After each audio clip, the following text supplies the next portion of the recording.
God. Ask God. Hi Scott, it's Phil from the UK again.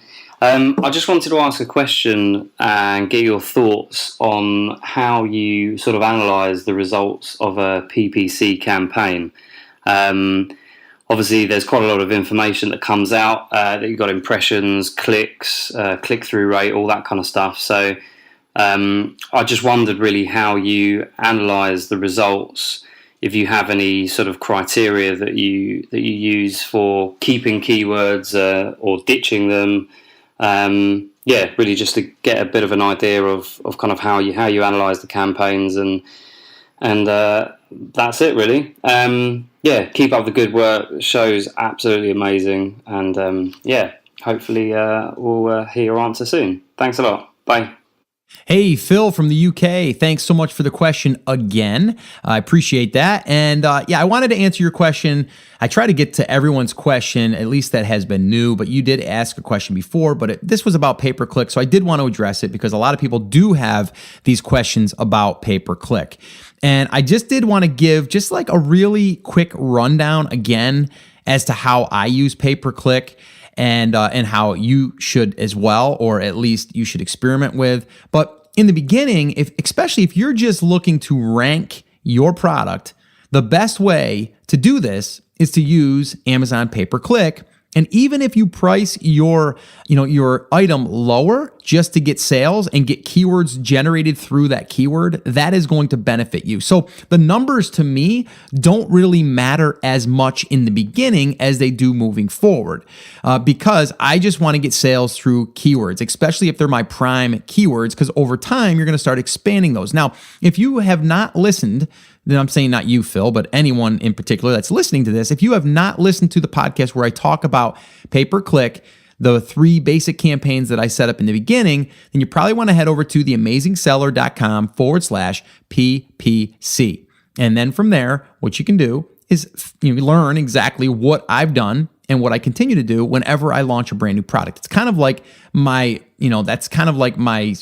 system that I use for launching a new product. All right. And then from there, I expand out, and I've talked about that in other episodes, but for the beginners out there just starting, especially, or if you're launching a new product, I would go down that path. Because here's the thing. In the beginning, we're just trying to get on the map. We're trying to get sales, okay, as quick as possible, and also through keywords. Now, you can run a promotion and give away some units, which I do, and a lot of my friends that sell on Amazon do, and that's kind of like the way to kind of get things jump started. But the other way to do it, and especially for long-term ranking, you really want to get sales through keywords, okay? Not from running a promotion, but actually natural sales. Now, a lot of people will give away their product for like $1 or even free, right? So why not just lower your price lower than normal just to spike sales so you can get organic sales going through keywords? So that's what I want to say first and foremost. You need to understand that just because you're running pay-per-click doesn't mean you need to be profitable right out of the gate, all right?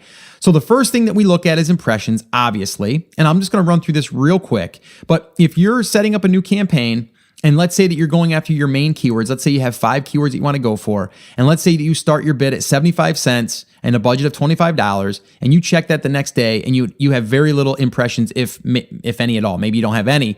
Then that means that you're not bidding high enough, and then from there, you want to start increasing that slowly. The way that I do it is the reverse. I usually start higher. Maybe I'll start at $4 or $5. I might only pay $1.80 or $1.60 or maybe $1. But this way here, I know I'm going to start getting traffic on day one, and then I start kind of pulling back on the spend to see, as far as how low I can go before I stop getting the impressions and the clicks. So that's kind of how I do it. And I've said this before. You may have heard me say this before, but I'm saying it again. That's what I do.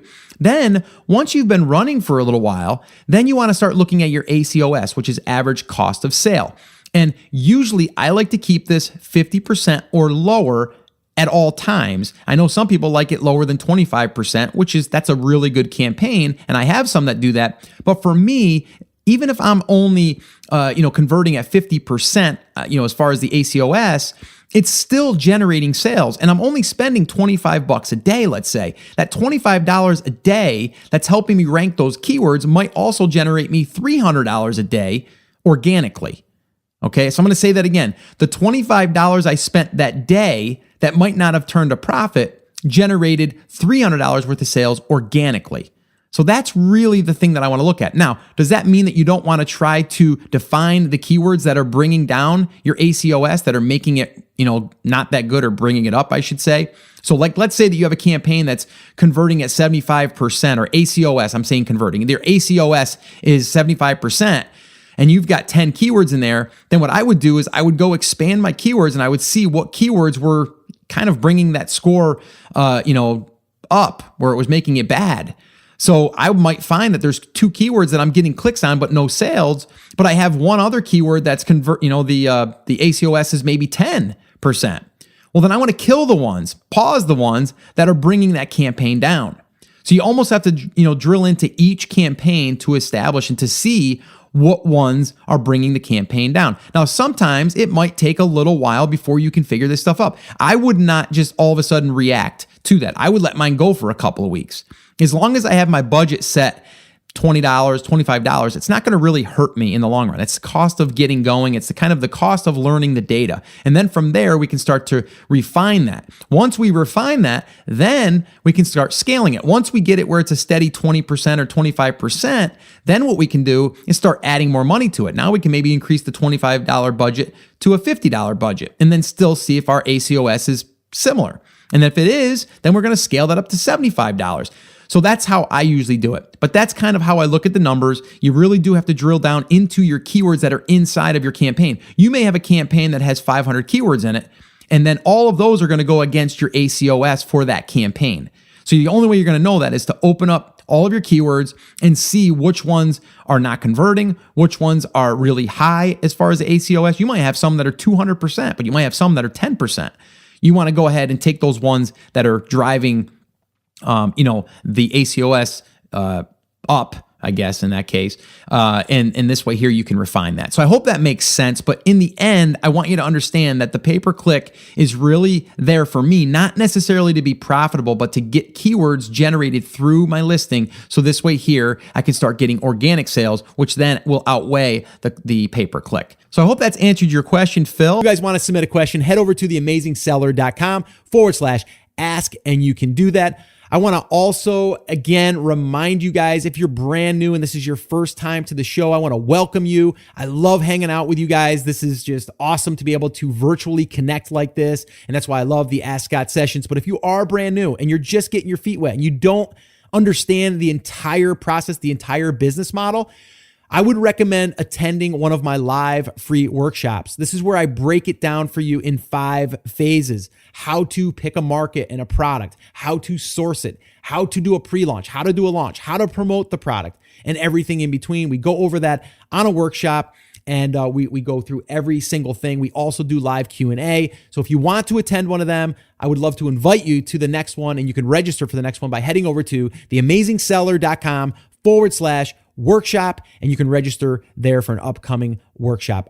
Well, hey there. Thank you so much for listening to that episode of Ask Scott. Now, that was just a highlight from one of our full episodes where I generally answer 3 to 4 questions on a podcast. If you want to go back and listen to all of the past archives of not just the Ask Scott session, but all of the full episodes where I do interviews with top Amazon sellers, people starting from scratch and building a business, if you want to listen to any of those episodes, head over to theamazingseller.com, and you can find all of that over there. You can also find details there on how you can ask your own question and get it aired on an upcoming Ask Scott session, and possibly see it here on YouTube or just on the podcast. All right, so definitely head over to theamazingseller.com. There's tons of resources over there for you to be able to build your e-commerce and Amazon business. So definitely go check that out. Now, I just wanted to remind you one thing before I let you go. There's a lot of information out there, and some of it is really, really good. What I want you to remember is you have to not just consume the information, you have to actually apply that information.